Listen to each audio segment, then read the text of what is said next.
This is the Wheel of Time Spoilers podcast. Your hosts are Seth Jacobson and Patrick Heiler. Patrick, I wanted to bring up something that's pretty cool. It looks like we're doing a get-together on the weekend of October 13th and 14th here in Portland with some of our fans. Yeah, that's awesome. It's been this sort of organic thing where people wanted to have a meetup, and someone proposed that weekend, and everyone... We always say, like, hey, if you're in our city, pretty much any time, we'll grab a beer at least, if you want. But I turned over responsibility to organizing this. Who's doing it? Leah is the person who I turned over responsibility of the Green Ajah. Okay. And she's sort of been making some plans and organizing things, and there's a whole channel in our Discord if you want to find out more information. Cody, JF140, put together a little bit of a logo for it.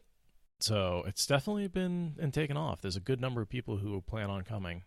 That's awesome. Yeah, so hey, if you're in the Portland area, or if you're not and you just want to come here and hang out with a bunch of people that listen to the show and me and Seth, come on by. It's probably going to be a really casual hangout session. We don't have any real podcasty things planned for it.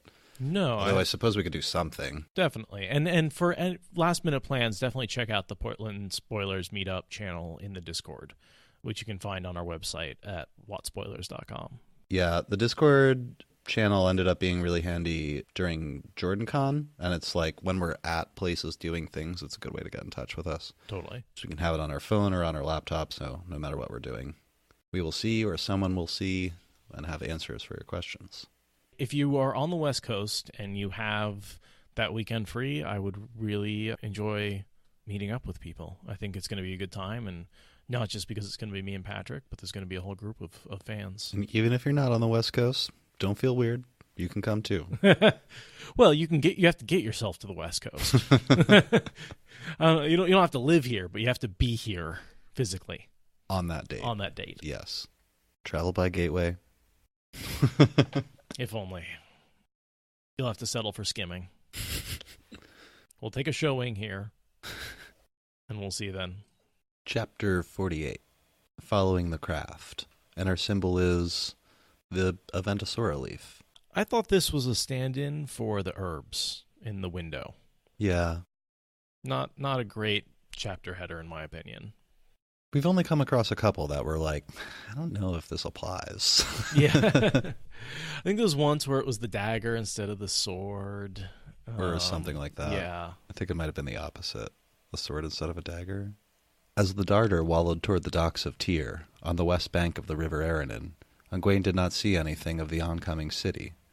Slumped, head down at the rail, she stared down at the waters of the Aranon rolling past the ship's fat hull, and the frontmost sweep on her side as it swung into her vision and back again, cutting white furrows in the river. It made her queasy, but she knew raising her head would only make the sickness worse. Looking at the shore would only make the slow, corkscrew motion of the darter more apparent. The vessel had moved in that twisting roll ever since Jareen. She did not care how it sailed before then. She found herself wishing the darter had sunk before reaching Jareen. She wished they had made the captain put in at Arengil so she could find another ship. She wished they had never gone near a ship. She wished a great many things, most of them just to take her mind off where she was. The twisting was less now, under sweeps, than it had been under sail, but it had gone on too many days now for the change to make much difference to her.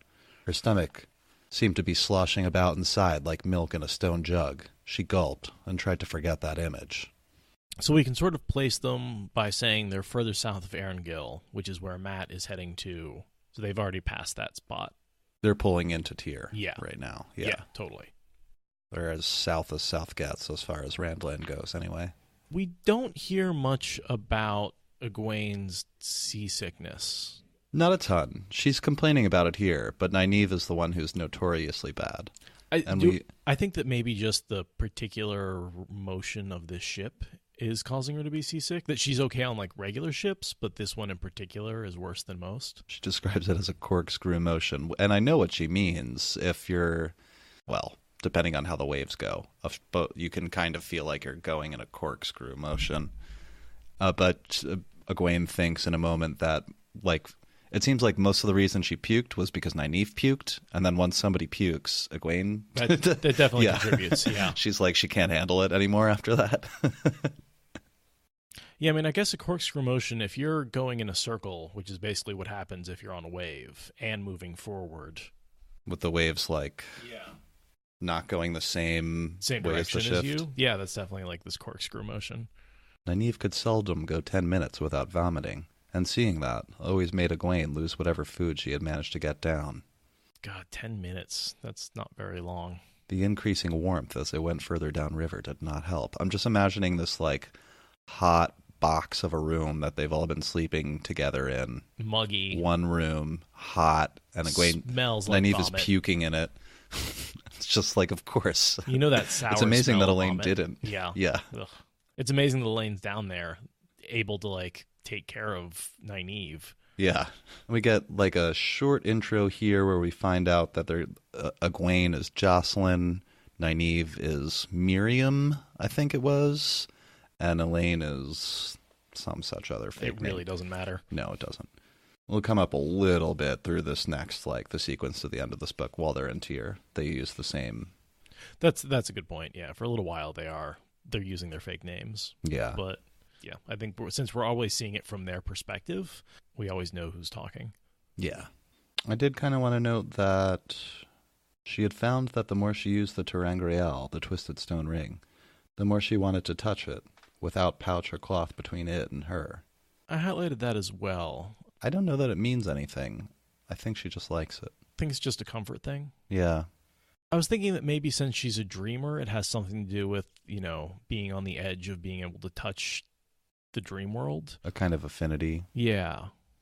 Could be. That's the closest thing I could come up with. We have a long paragraph of prophetic dreams after that when she thinks about the stone ring, and then the first sentence is, Teleran Riyadh still showed her little of immediate use. And then there's all this, like, incredibly... useful information. Yeah. Like, just like the last chapter where Matt was like... Gil gives him a bunch of information. He's like, well, that was useless. That was useless, yeah, totally. Totally. I just want to make a note that the captain and the sailors cannot wait to get rid of these puking women. Like, get off complaining and vomiting all over the place. And they don't know their Aes Sedai, so they're just like, y'all suck. Yeah. Yeah. Glimpses of Rand, Mat, or Perrin. The Shanshan, she mentions briefly, she dreamed of. Nightmares of a white cloak putting Master Luhan in the middle of a huge tooth trap for bait, which is like almost literal. Yeah, that's what Thane is doing. He's got the white cloaks down there setting a trap for Rand. Yeah. Why should Perrin have a falcon on his shoulder? Min status viewing. And what was important about him choosing between the axe he wore now and a blacksmith's hammer? Oh, so much about his character is important about that choice. What did it mean that Mat was dicing with the Dark One? And why did he keep shouting, I am coming? And why in the dream was he shouting at her? That's even more literal. Right. Yeah, and like, it seemed like he was saying that to me. Yeah, because you're walking into a trap, Matt knows about it, and he's showing up to help you. I thought the other important part about Perrin choosing between the hammer and the axe is that it's an indication of the last battle. It's not just about Perrin's character. It's also like... It's a dark prophecy, isn't it? It's a Varen prophecy. I think I figured out. That's part our of source the for Corinthian it? cycle. Oh, so it's not a dark prophecy. No. I thought it was for a second because it came from Varen, but it's part of the cycle. I think it's something about when the Wolf King gives up the axe. It's a sign of the last battle. Yeah. Oh, that's right. She asked him directly. Didn't that already happen? Yeah. It's like, so, when are you going to give up that axe? He's Yep. like, what? What? She's like, never mind. Doesn't mean anything. Rand sneaking through utter darkness toward Kalendor, while all around him 6 men and 5 women walked, some hunting him, some ignoring him, some trying to guide him toward the shining crystal sword, and some trying to stop him from reaching it. One of the men had eyes of flame, but who were the others? And we know those are the remaining Forsaken. There were 13 original, 2 died in Eye of the World. And now there are 6 men, 5 women. Exactly. Left, alive. Rand in that dry, dusty chamber again, with those small creatures settling into his skin, becoming the Karakarn. Rand confronting a horde of Shan-Chan. Literal. That's, when he takes Kalendor and bashes them with lightnings. Rand confronting her and the women with her, and one of them was a Shan-Chan. So that woman, I think, is Egwene/Llewellyn. So this is foreshadowing Egwene having a Shan-Chan warder. This is Egwene having a Shan-Chan warder? Absolutely. Yeah. So this is when Rand actually confronts her and the women with her, which is, of course, the rest of the White Tower, and one of them was Shan-Chan. Well, one of the women with her is Egwene and Llewellyn. Llewellyn shipless. Yep. Is she... Because remember, Egwene bonds Llewellyn warder after Gawain dies. Oh, right, for a really short time. For a very short period of time. And I believe this is foreshadowing that. And CS Army has the quote about the Wolf King.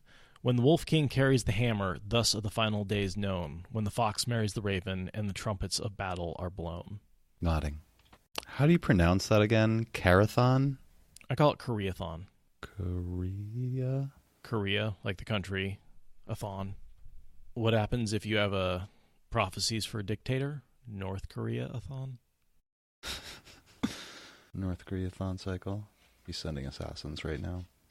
And then we see the Hunters 3 kind of walk off the docks, enter Tyr, slightly annoyed because the sailors just like put their horses down on the docks and like drop all the tack at their feet and leave. Like, get off our ship. Go. Shoot. And I like how like she's trying to maintain dignity and like pretend like she's in no great rush, but she was just puking. Like, you can't be dignified when you're wiping vomit off your chin. Totally. I noted that Egwene observes Tyr has been built on mostly flat land, much like Ilion. I was saying it's a river delta. Yeah. All in all, Tyr was easily as big as Caemlyn or Tar Valon, and if not so beautiful as either, it was still one of the great cities. I always imagine Tyr as the ugliest. Oh yeah, it's very, the streets aren't paved, they're very muddy. There's no Ogier building going on here. Yeah. I feel like it's much more of I feel like it's a newer city. I don't know that there are any kind of sprung up simply because of the trade that comes downriver. Sure. And the stone. Right. Which is awesome, but it's not, I don't think anything in Tyr is Ogier built. Right. So I guess it really comes up because the Aes Sedai built the stone, which is clearly not Ogier work. Yeah. Tyr has a lucrative trade in olives, olive oil, grain, fish, spices, mankind's oldest surviving stronghold. It was built right after the breaking. Yeah. Just female channelers? I don't know. Enough to say that there were no male channelers there. There could still have been sane male channelers alive. Or there almost definitely were, but I don't know if they helped or if they were hiding or what. Only the White Tower is taller. I didn't know that. White Tower's huge. The wiki just says it was built by Aes Sedai using the one power. And here, Egwene's just saying made with the power. The tower couldn't do it today. Maybe part of the reason the tower couldn't do it today is because they would need male channelers. They need the earth and fire, the welding together, the extra power, the circles. Yeah. All of that could have been, I mean, even though it was post-breaking, there was still a period of time where men and women were working together. And there were sane male channelers left for hundreds of years after. But post-breaking makes me think that it was once everything settled down, and maybe at that point there were no male channelers left. It might be purposely ambiguous as well. Because there was a period of time during the breaking when things like the Eye of the World were made. Well, we know, okay, here's something. The sword was placed there by both male and female channelers, because we know the guards on it contain both Saidin and Saidar. Saidin and Saidar. So I think it's safe to assume original Aes Sedai.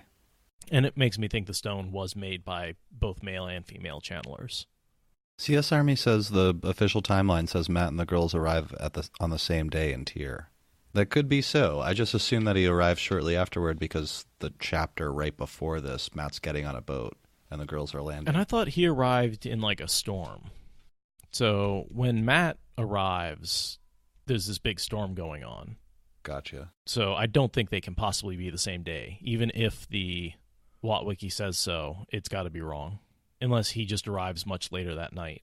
I mean, that could be. It could be the same day, but, 23 hours later or something. We don't really know when the girls arrive. It's cool. I mean, we didn't need another sitting on a boat waiting chapter. No. Reading through it now, it does seem to be that he arrives in port the first night they sleep in that place. So it's like it's the same day, but it's much later in the day. So he's behind them, but not by much. I always assumed it was different days because he arrives in the middle of a thunderstorm. Yeah. Oh, and just CS Army let us know that it's pronounced Charmy. Oh. We've been saying CS Army quite a bit. She had heard of it in stories, heard that it was the greatest fortress in the world and the oldest, the first built after the breaking of the world, yet nothing had prepared her for this sight. At first, she thought it was a huge gray stone hill or a small, barren mountain covering hundreds of hides, which I meant to look up, but didn't. I think hides, we figured out, is something like an acre. I think we had this discussion at one point in the past. Yeah, it's a measurement of land. Okay. A unit of area for measuring land equal to 100 paces by 100 paces. That could be about an acre. Its length stretching from the Aranon west through the wall and into the city. Even after she saw the huge banner flapping from its greatest height, 3 white crescent moons slanting across a field half red, half gold, a banner waving at least 300 paces above the river, yet large enough to be clearly seen at that height. Even after she made out battlements and towers, it was difficult to believe the stone of Tyr had been built rather than carved out of a mountain already there. Made with a power, Elaine murmured. She was staring at the stone too. Flows of earth woven to draw stone from the ground, air to bring it from every corner of the world, and earth and fire to make it all in one piece, without seam or joint or mortar. Atuan, said I, says the tower could not do it today. Dark friend alert. Atuan? Oh. So Atuan is a black/yellow, and she was actually captured by the group of the Puvara and her group in the White Tower who were hunting the black. Oh, interesting. And they ended up torturing her with the Chair of Remorse. So she has a whole timeline that happens much, much, much later. Atuan, said I, says the tower could not do it today. Strange, given how the High Lords feel concerning the power now. I think, Nynaeve said softly, eyeing the dockmen moving around them, that given that very thing, we should not mention certain other things aloud. Elaine appeared torn between indignation. She had spoken very softly, and agreement.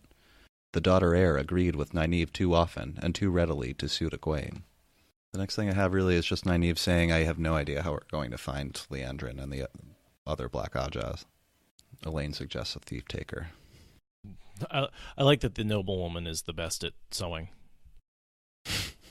Probably spent I a didn't lot of even time. catch that. Probably spent a lot of time sitting around, being idle, sewing, and talking. It's kind of what I imagine she did growing up. Spent way too much time in her tower. Well, they have the conversation about trying to find a thief-taker, and Elaine seems pretty sure that they can hire one anywhere they go. Then we take rooms at an inn, Egwene said, and ask the innkeeper to find us a thief-taker. All right. Difference between a thief-taker and a thief-catcher? None, I would assume. But Julian Sandar is very particular.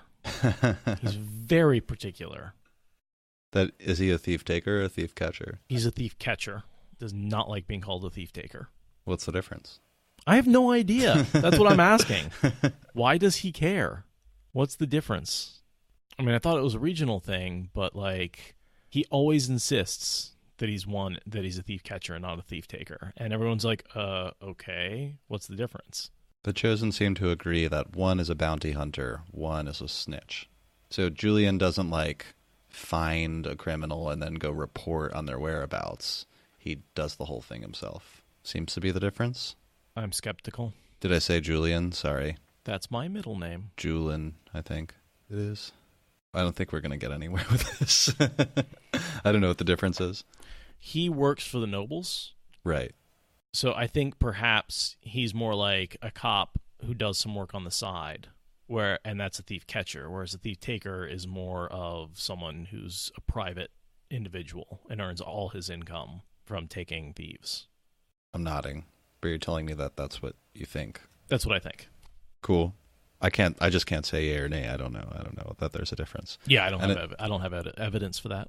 It looks like people who are in this profession, like that's why Elaine is like, I'm sure we can hire one because they work for lords and ladies like Hurin, but also, you know, if you're like a lord's plumber, like you might as well make some money on the side too, doing plumbing other places. Sure. You know? So maybe he gets like a salary to work for the nobles and then... It seems to be a fine line. Thalron's asking, so like PI versus bounty hunter, there's like a really small difference. Maybe it's just a character tick, like he just thinks one title is better than the other. Maybe he'll explain it in the next couple chapters. Then we take rooms at an inn, Egwene said, and ask the innkeeper to find us a thief-taker. Not an inn, Nynaeve said as firmly as she guided the stallion. And she basically says, we'll skip a little, Leandrin at least knows us, and we have to assume others do too. They will surely be watching the inns for whoever followed the trail they sprinkled behind them. I mean to spring their trap in their faces, but not with us inside. We'll not stay at an inn. Where then? Elaine's brow furrowed. She says, like, if the local monarchs or whatever rulers knew that I was me and I'm here, they might take me if they even believed I was who I was. Stop depending on Mommy. She's not going to help you out. Well, yeah, but like, you know, if we went to a city we've never been to before and I was like, we can't stay in a hotel, whatever we do, like, well, then what are your options? You know? I think that's kind of what Elaine's nowadays we've got plenty. The internet has... yeah. Airbnb. And there's one for hikers and bikers, too, that's pretty cool. Yeah. It's like couches. I'm sure there's a million. Where you can just basically register and be like, if you're hiking or biking through the city, you're welcome to let me know, and you can crash on my couch for a night. That's for cool. Free. It's a cool little service. I can't remember the name of it, though. Nynaeve glanced at Egwene. I will know it when I see it. Let me look. There's still a bit of feuding going on here. Egwene isn't asking, A lot of it. It's a major theme in this chapter. Elaine is getting really frustrated with the fact that the two of them aren't communicating. Elaine slaps her later. Egwene later. Absolutely. For being such a jerk. And we see a description of the people here as they're kind of wandering through the streets, how everything looks, the climate, the muddy streets, the platforms that people tie to the bottom of their shoes. I don't feel like it's too important to go over this. The local styles and stuff like that. If Ilion was Venice, I picture Tyr as... Carthage? No, I think more of... New Orleans? I think of Tyr as New Orleans. It's a beautiful city. So as they're sort of wandering through the city and we get this beautiful description of it, of what the people are wearing and all that kind of stuff, Nynaeve turns down a hallway because she sees the herbs in a window. Yeah, a wisdom. And I feel bad for this poor woman because she ends up tries to help them and ends up being threatened by the Black Ajah. Yeah. And seeing some pretty horrible stuff. She knows what she's getting herself into, more or less. Kind of. I don't think she really believes. Maybe. They walk down an alleyway, and there's a little courtyard in between buildings in the back, which is apparently where she lives, where her door is. It's kind of a cool little... We kind of live in a courtyard. It's nice to get away from the city a little bit, to have, It feels like you have a front yard, even though you kind of don't. Right. Yeah. A woman opened the door just enough to look out suspiciously. At first, Egwene thought she was stout, but then the woman opened the door the rest of the way. She was certainly well padded, but the way she moved spoke of muscle underneath. She looked as strong as Mistress Luhan, and some in Emmonsfield claimed Elsbeth Luhan was almost as strong as her husband. It was not true, but it was not far wrong either. I love the scene when she's holding down Tom and feeding him medicine because he's sick. Because he can't go into the stone with Matt because he's so sick. And, he tries to get up, and Matt's like, why don't you keep him here? And she's like, okay. Puts a hand on his chest, and Tom just goes thunk back into the bed. How can I help you? The woman said in an accent like the Emerlins. They're both Swan is from this neighborhood, the mall. Totally. Yeah, this is where she grew up. fishing probably right down the street. Yeah. Which one of you needs me? I do, Nynaeve said. I need something for a queasy stomach, and perhaps one of my companions does too. That is, if we've come to the right place? You're not Taryn, the woman said. I should have known that by your clothes before you spoke. I'm called Mother Gwenna. I'm called a wise woman too, but I'm old enough not to trust that to cock a seam.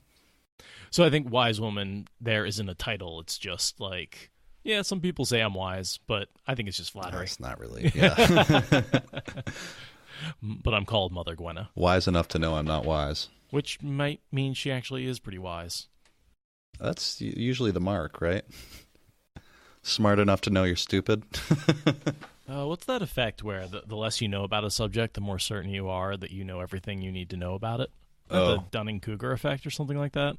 There's a really nice description of her kitchen, and it almost looks like it's like very well cleaned, and she has all these nice copper pots hanging around, and herbs, of course, hanging from the ceiling. I'll spare you the description of a kitchen. It does. It just seems like a very nice, tidy place. Yeah. Nynaeve says, which tea will you give me? Chain leaf? Bluewort? I would if I had any of either. Mother Gwenna rooted in the shelves a moment and came out with a stone jar. Since I've had no time to glean of late, I'll give you a brew of marsh white leaves. I'm not familiar with that, Nynaeve said slowly. It works as well as chain leaf, but it has a bite to taste some don't care for. And Mother Gwenna quickly picks up, she says, do you follow the craft then? Sit. And they have like a 2-page conversation where they're like matching their herb knowledge. Yeah, and not just herb knowledge, but also like it ends with Mother Gwenna explaining like a long procedure for using some kind of herb to make bones knit faster, and they're kind of measuring each other.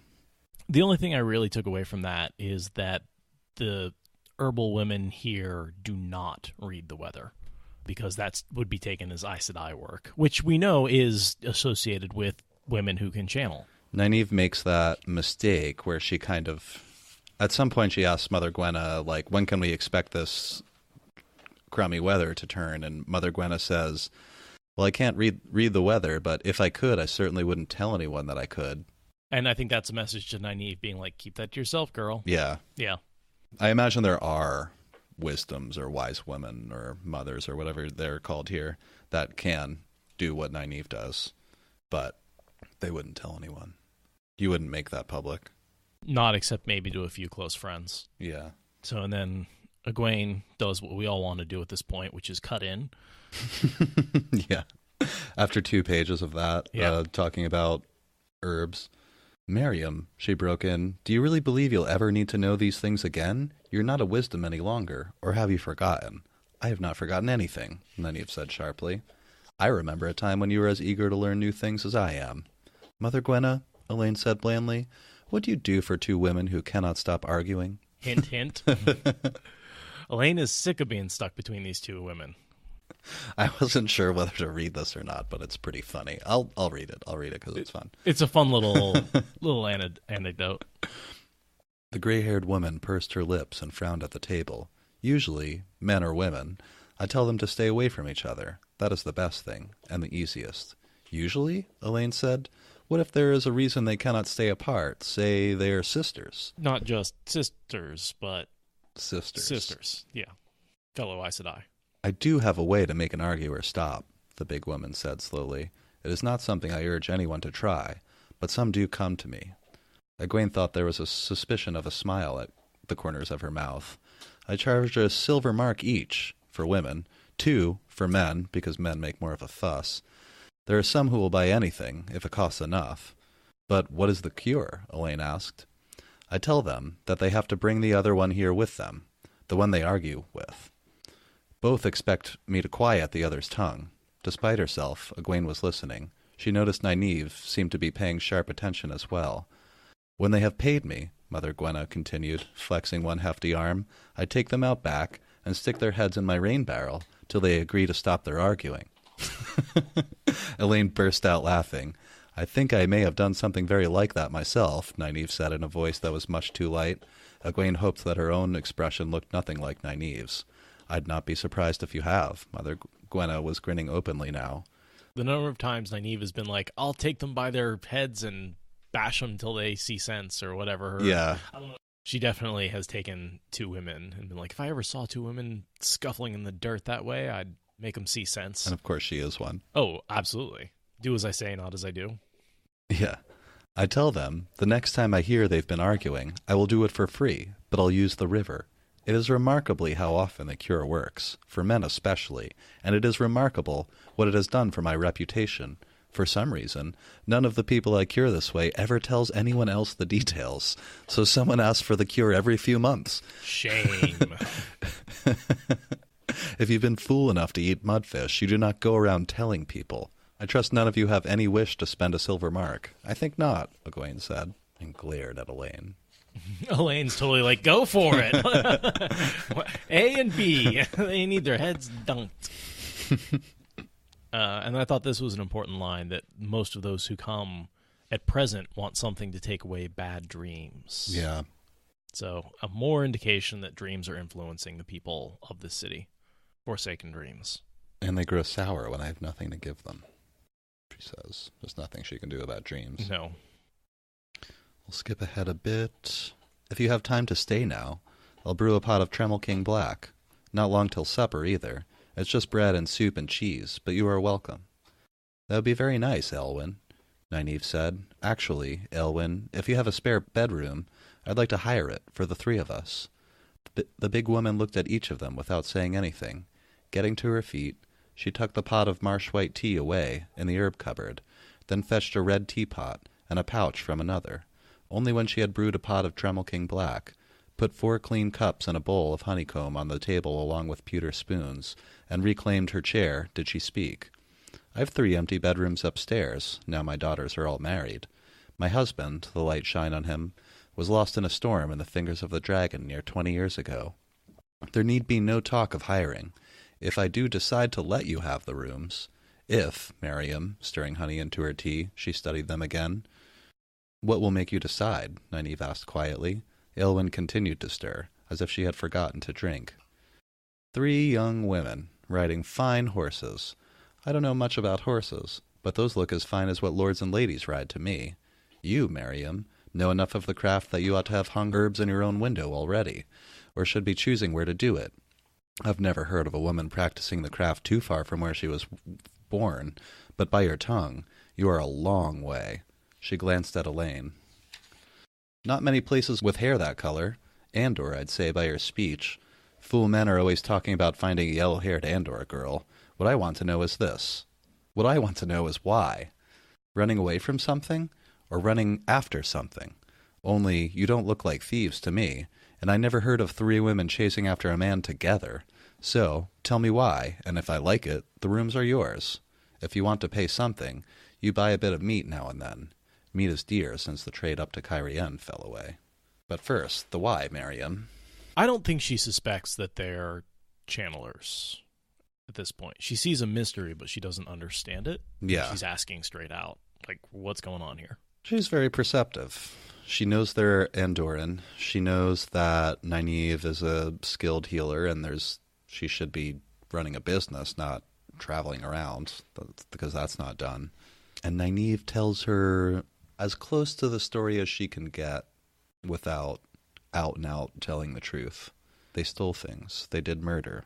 But there's some deliberate, what I think is fascinating here is we see Nynaeve's Aes Sedai-ness coming out. Mm-hmm. She hated Moraine for these half-truths. They stole some things, Aelwyn, Nynaeve went on, from my mother. Mm-hmm. True. Technically true. I didn't even pick up on that the first way through. Oh, yeah, totally. The mother is the Amyrlin seat. Yeah. And there's no one else but us because, well, we're the only people that we can be sure aren't dark friends, and the only other people who we're sure aren't dark friends are dead. And we're only sure they're not dark friends because they're dead. Those who might have come in our place were killed. So I love Nynaeve's descent into being a lying, obscuring Aes Sedai for all the reasons that she needs to be. And this conversation between the two girls here sort of outlines why they have to lie. Yeah. Nynaeve goes on. Aelwyn makes some assumptions, and Nynaeve doesn't correct her, which I now call pulling a Moraine. Oh, like they killed your husband too, I guess, or something. Oh, they killed your men? Yeah. And then she says, tisk tisk, like, don't, leave it in the past. You don't have to tell me this story. And then Nynaeve says this. I must tell you this, Nynaeve said in a stiff voice. The red still colored her face. These murderers and thieves are dark friends. They are women, but they are dangerous as any swordsman, Elwyn. If you wondered why we did not seek an inn, that is why. They may know we follow, and they may be watching for us. Elwyn waved it away with a sniff. Of the 4 most dangerous folk I know, 2 are women who never carry as much as a knife, and only one of the men is a swordsman. As for dark friends, Miriam, when you are as old as I, you'll learn that false dragons are dangerous.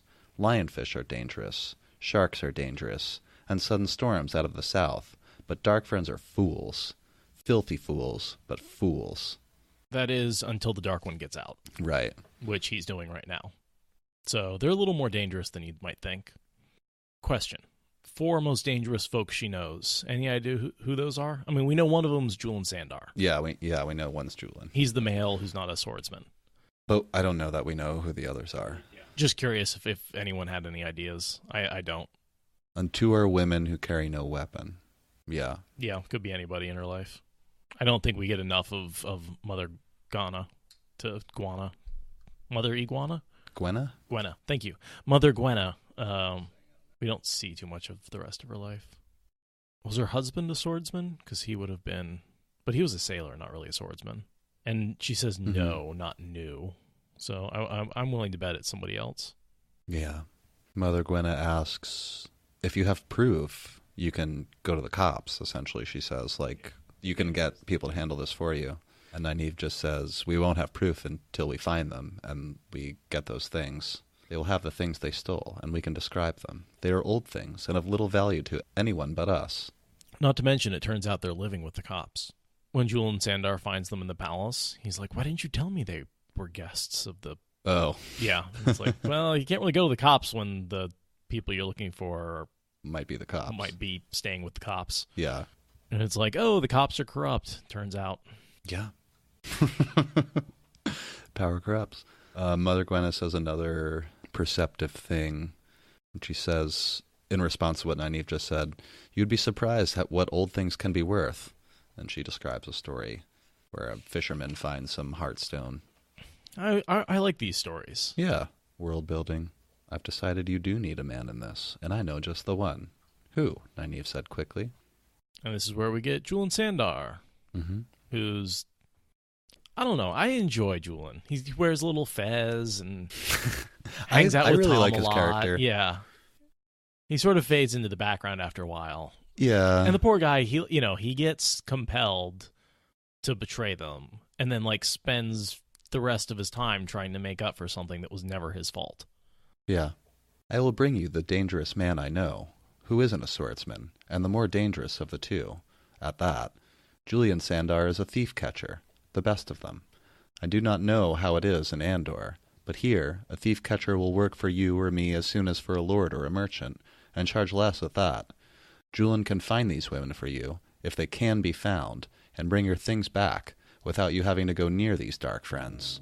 Nynaeve agreed, as if she were still not entirely sure, and Elwyn tied those platforms to her shoes, clogs, she called them, and hurried out. Egwene watched her go, through one of the kitchen windows, past the horses and around the corner at the alley. You were learning how to be Aes Sedai, Miriam, she said as she turned from the window. You manipulate people as well as Moraine. Nynaeve's face went white. Elaine stalked across the floor and slapped Egwene's face. Egwene was so shocked she could only stare. You go too far, the golden-haired woman said sharply. Too far. We must live together, or we will surely die together. Did you give Aelwyn your true name? Nynaeve told her what we could, and we seek dark friends, and that was risk enough, linking us with dark friends. She told her they were dangerous murderers. Would you have had her say they are Black Aja in Tyr? Would you risk everything on whether Aelwyn would keep that to herself? Egwene rubbed her cheek gingerly. Elaine had a strong arm. I do not have to like doing it. I know, Elaine said. Neither do I, but we do have to. Egwene turned back to peering through the window at the horses. I know we do, but I do not have to like it. Wasn't it quite an outburst, Elaine? Smacking Egwene across the face. Kind of afraid Nynaeve didn't. Kind of surprised Nynaeve didn't. Well, yeah. But if you know Nynaeve, you know how badly that hurts. Like, basically saying, why are you acting like an Aes Sedai is like the biggest insult you can ever throw at Nynaeve. I suspect it's totally on purpose. She knows that it will hurt her feelings, and that's why she said it. Those you know best hurt you the worst. Yeah. Yeah.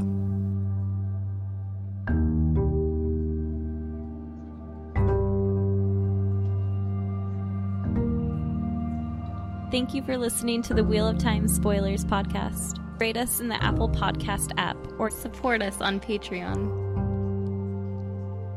Is that good enough?